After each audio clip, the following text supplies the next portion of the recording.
Om Swastiastu, Assalamualaikum warahmatullahi wabarakatuh, Shalom Namo Buddhaya, salam sejahtera untuk kita semua. Jadi pada kesempatan kali ini kami dari kelompok 7 akan mempresentasikan materi mengenai rancangan strategi pemasaran yang berorientasi pelanggan, produk, merek, dan pengembangan produk baru. Sebelumnya perkenalkan anggota kelompok saya, yaitu yang pertama ada Ide Bagus Anandika Rifayana dengan absen 38 dengan NIM 210752182 dan saya sendiri Dewangan Putu Harisri Chandra dengan absen 25 dengan NIM 21075215256. Adapun submateri yang akan kami bahas pada kesempatan kali ini, yang pertama ada pemasaran berorientasi pada pelanggan, pengertian dan jenis produk. Terus selanjutnya ada klasifikasi dan tingkatan produk. Yang selanjutnya ada pengertian dan jenis merek. Selanjutnya ada tujuan dan manfaat merek. Dan yang terakhir ada pengembangan produk baru. Jadi untuk materi pertama akan saya bawakan sendiri, yaitu pemasaran berorientasi pada pelanggan. Pemasaran berorientasi pelanggan atau customer oriented marketing adalah pemasaran terkait yang memberi pelanggan nilai dan kepuasan yang tak tertandingi. Pendekatan pemasaran yang berorientasi pelanggan, di mana pelanggan berada di pusat upaya pemasaran suatu perusahaan, pada akhirnya mengharuskan perusahaan untuk sangat mahir dalam memahami, mengantisipasi, dan menanggapi kebutuhan dan keinginan pelanggannya secara berkelanjutan. Dalam banyak hal, pemasaran yang berorientasi pelanggan adalah bentuk pemasaran yang paling umum dikejar oleh perusahaan saat ini, meskipun dengan kesamaan yang tinggi di antara perusahaan dalam mengadopsi penekanan seperti itu.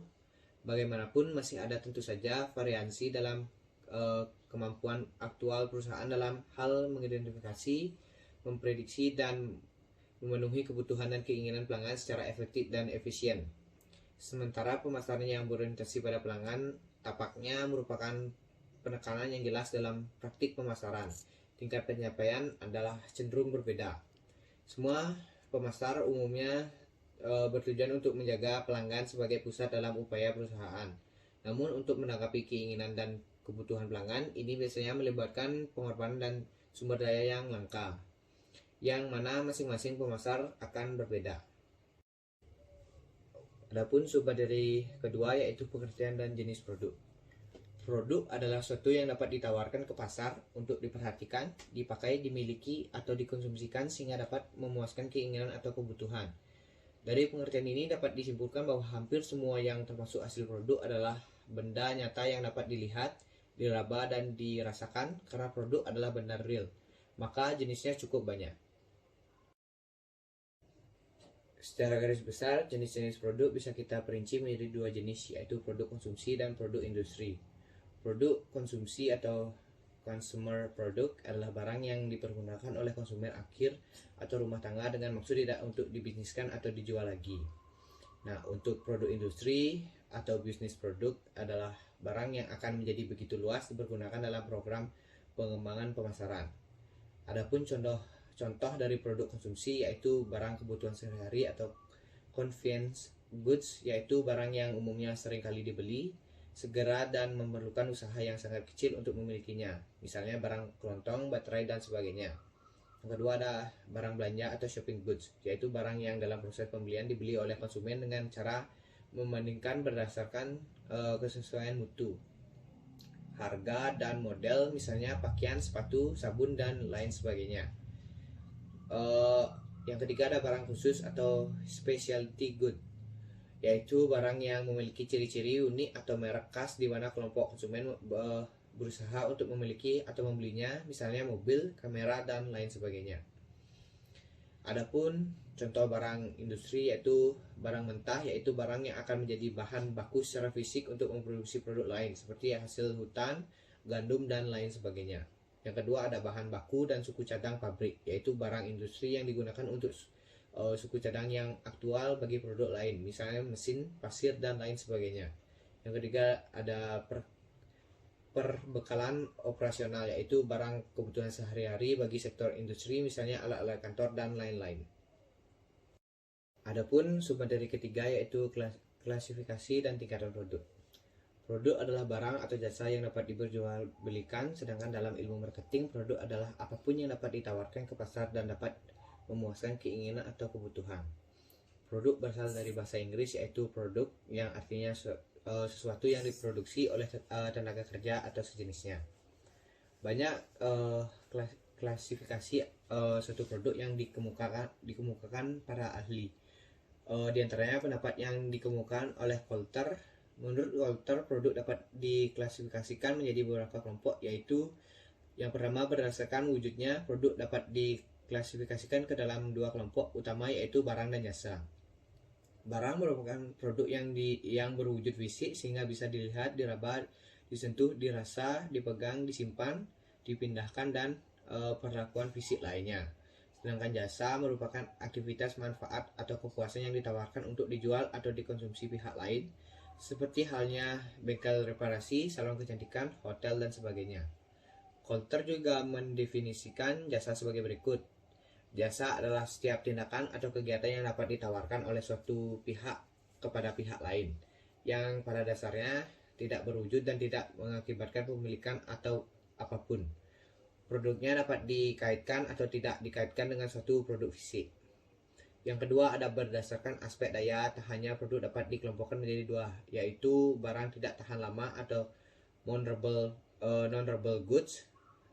Yang diartikan barang tidak tahan lama adalah barang berwujud yang biasanya habis dikonsumsi dalam satu atau beberapa kali pemakaian. Dengan kata lain, umur ekonomisnya dalam kondisi pemakaian normal kurang dari 1 tahun. Contohnya sabun, pasta gigi, minuman kaleng, dan sebagainya. Barang tahan lama atau durable goods. Barang tahan lama merupakan barang berwujud yang biasanya bisa bertahan lama dengan banyak pemakaian atau umur ekonomisnya untuk pemakaian normal adalah 1 tahun lebih. Contohnya lemari es, mesin cuci, dan pakaian. Yang ketiga, ada berdasarkan tujuan konsumsi. Didasarkan pada siapa konsumennya dan untuk apa produk itu dikonsumsi, maka produk diklasifikasikan menjadi dua, yaitu barang konsumsi atau consumer good. Yang dimaksud barang konsumsi merupakan suatu produk yang langsung dapat dikonsumsi tanpa melalui pemrosesan lebih lanjut untuk memperoleh manfaat dari produk tersebut. Yang kedua, ada barang industri atau industrial good. Barang industri merupakan suatu jenis produk yang masih memerlukan pemrosesan lebih lanjut untuk mendapatkan suatu manfaat tertentu. Biasanya hasil pemrosesan dari barang industri diperjualbelikan kembali. Berbicara mengenai produk, maka aspek yang perlu diperhatikan adalah kualitas produk. Menurut American Society for Quality Control, kualitas adalah the totality of features and characteristics of product or service that bears on its ability to satisfy given needs. Artinya keseluruhan ciri dan karakternya dari sebuah produk atau jasa yang menunjukkan kemampuannya untuk memuaskan kebutuhan yang tersirat. Definisi ini merupakan pengertian kualitas yang berpusat pada konsumen sehingga dapat dikatakan bahwa seorang penjual telah memberikan kualitas bila produk atau pelayanan penjual telah memenuhi atau melebihi harapan konsumen. Kualitas produk merupakan pemahaman bahwa produk yang ditawarkan oleh penjual mempunyai nilai jual lebih yang tidak dimiliki oleh produk pesaing. Oleh karena itu, perusahaan berusaha memfokuskan pada kualitas produk dan membandingkannya dengan produk yang ditawarkan oleh perusahaan pesaing. Akan tetapi, suatu produk dengan penampilan terbaik atau bahkan dengan tampilan lebih baik bukanlah merupakan produk dengan kualitas tertinggi jika tampilannya bukanlah yang dibutuhkan dan diinginkan oleh pasar. Dan selanjutnya, materi berikutnya akan dilanjutkan oleh Gus Anandika. Untuk waktu dan tempat, saya persilakan. Baik, terima kasih atas waktu dan kesempatannya. Di sini saya akan melanjutkan materi dari Haris, yaitu materi pengertian dan jenis merek. Merek adalah suatu nama, simbol, tanda, desain, atau gabungan diantaranya untuk dipakai sebagai identitas suatu perorangan, organisasi, atau perusahaan pada barang dan jasa yang dimiliki untuk membedakan dengan produk jasa lainnya. Merek yang kuat ditandai dengan dikenalnya suatu merek dalam masyarakat, asosiasi merek yang tinggi pada suatu produk persepsi positif dari pasar, dan kesetiaan konsumen terhadap merek yang tinggi. Merek yang membuat produk yang satu dengan beda dengan yang lain diharapkan akan memudahkan konsumen dalam menentukan produk yang akan dikonsumsinya berdasarkan berbagai pertimbangan serta menimbulkan kesetiaan terhadap suatu merek atau disebut dengan brand loyalty. Kesetiaan konsumen terhadap suatu merek atau brand yaitu dari pengenalan, pilihan, dan kepatuhan pada suatu merek. Merek dapat dipahami lebih daripada 3 hal sebagai berikut. Yang pertama, contoh brand name atau nama seperti Nintendo, Aqua, Bata, Rinso, KFC, Acer, Windows, dan sebagainya. Yang kedua, ada contoh merek dengan simbol seperti contoh gambar atau simbol sayap pada motor Honda, gambar jendela pada Windows, gambar kereta kuda pada California Fried Chicken atau CFC, dan simbol orang tua berjenggot pada Kentucky Fried Chicken atau KFC. Dan yang ketiga, contoh trade character atau karakter dagang seperti Ronald McDonald pada restoran McDonald, si Domar pada Indomaret, burung dan kucing pada produk makanan Gary, dan lain sebagainya.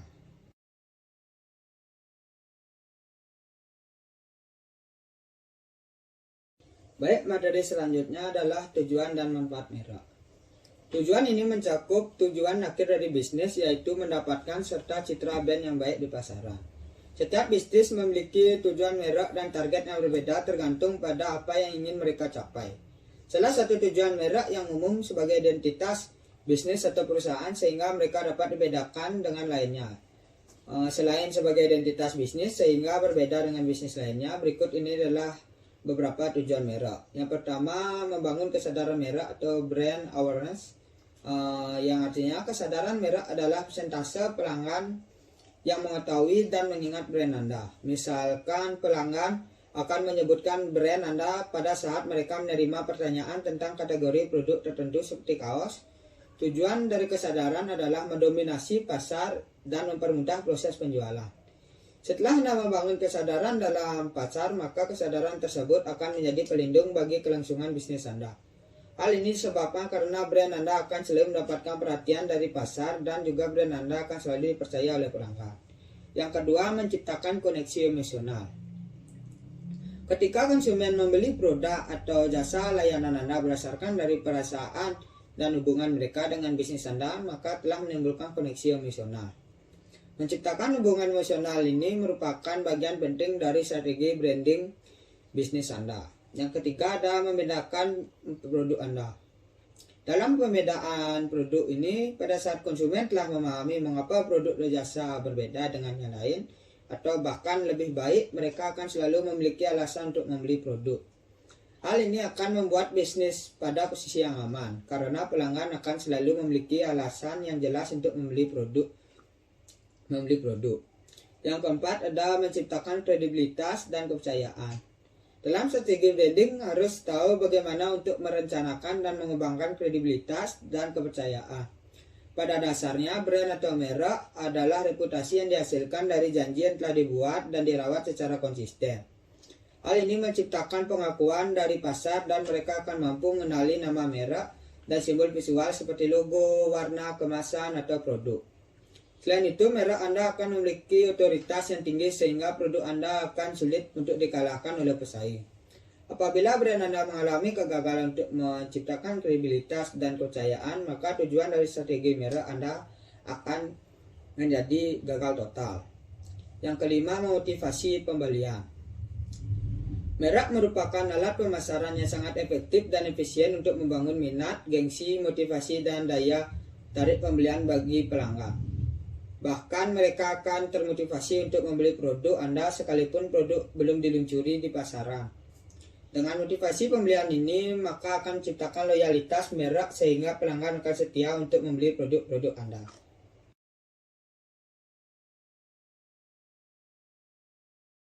Baik, selanjutnya adalah manfaat merek.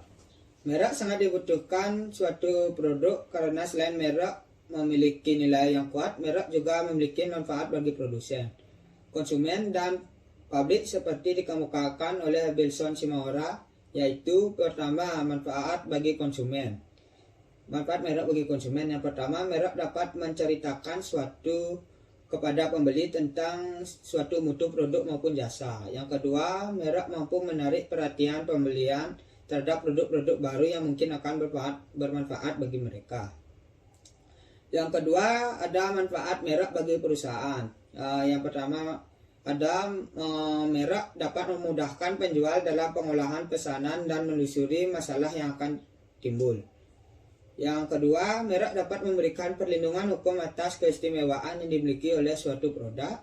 Yang ketiga, merek memungkinkan untuk menarik sekelompok pembeli yang setia dan menguntungkan. Dan merek dapat membantu penjual dalam melakukan segmentasi pasar. Yang ketiga, ada manfaat merek bagi publik. Yang pertama, pemberian merek memungkinkan mutu produk lebih terjamin dan lebih konsisten. Merek dapat meningkatkan efisiensi pembeli karena merek dapat menyediakan informasi tentang produk dan di mana membeli produk tersebut. Dan yang ketiga, merek dapat meningkatkan inovasi produk baru karena produsen terdorong untuk menciptakan keunikan baru guna mencegah peniruan dari para pesaing. Oleh karena itu, merek memiliki peranan yang penting baik itu untuk para pelanggan, perusahaan, dan publik. Baik, materi selanjutnya adalah pengembangan produk baru. Pengembangan produk baru atau New Product Development adalah serangkaian tindakan perusahaan yang bertujuan untuk mengembangkan produk baru yang dimaksudkan untuk diperkenalkan ke pasar. Setiap perusahaan memiliki pendekatan berbeda dan spesifik untuk mengembangkan produk baru. Namun secara umum, ini melalui sejumlah proses yang saling dan terkait dan identik. Kegiatan-kegiatan ini dapat meliputi penciptaan ide, yaitu perusahaan secara sistematis mencari ide-ide baru yang berupaya menghasilkan sejumlah besar ide yang dapat digunakan untuk pengembangan lebih lanjut. Dalam memunculkan ide, terlalu sedikit gagasan dapat dihasilkan adalah salah satu risikonya. Namun ide yang terlalu banyak tetapi tidak berkualitas juga merupakan risiko. Dan ada juga penyaringan ide. Perusahaan akan melakukan pemangkasan awal untuk memfilter banyak ide dan untuk menentukan mana yang paling menguntungkan dan paling mungkin dikembangkan dengan sumber daya saat ini. Kesalahan penyaringan dapat muncul dalam proses ini, seperti perusahaan mungkin menolak ide yang baik atau menerima ide yang buruk. Dan ada juga analisis bisnis. Perusahaan melakukan tinjauan atas proyeksi penjualan, biaya, dan laba dari produk baru. Termasuk di dalamnya adalah analisis tentang persaingan yang ada atau potensial muncul di kemudian hari. Ada risiko biasa atau analisis yang tidak memadai. Perusahaan mungkin terlalu percaya diri dan membuat proyeksi yang overestimate. Seringkali ini untuk menyenangkan jajaran direksi atau pemegang saham. Terlalu pesimis juga tidak baik karena perusahaan cenderung mengalokasikan sumber daya yang kurang jika ternyata produk diterima dengan baik. Oleh karena itu, perusahaan biasanya akan membuat skenario bisnis yang mungkin terjadi. Nah, selanjutnya adalah pengujian konsep. Dalam pengujian konsep ini, perusahaan menguji konsep produk baru kepada sejumlah kecil konsumen untuk menilai daya tarik yang terkait dalam setiap konsep. Ada risiko bahwa konsep yang dikembangkan kurang optimal dalam beberapa cara. Dan selanjutnya adalah pengembangan produk. Konsep produk diubah menjadi produk fisik. Dalam pengembangan produk, ada risiko bahwa masalah kualitas terlewatkan. Ini sering muncul ketika jumlah yang lebih besar diproduksi nanti. Dan ada juga pengujian pasar. Dalam pengujian pasar ini, produk yang dipasarkan secara realistis dalam skala kecil dan dengan yang terkontrol sehingga dapat belajar tentang penerimaan produk baru dan menyempurnakan pendekatan pemasaran secara keseluruhan. Dalam uji pemasaran, ada risiko bahwa pesaing dapat belajar dari kehadiran penawaran di pasar dan mendapatkan pengetahuan untuk mengembangkan respon kompetitif yang lebih efektif. Dan selanjutnya adalah komersialisasi, yaitu perusahaan dimasukkan produk baru ke pasar pada skala yang lebih besar.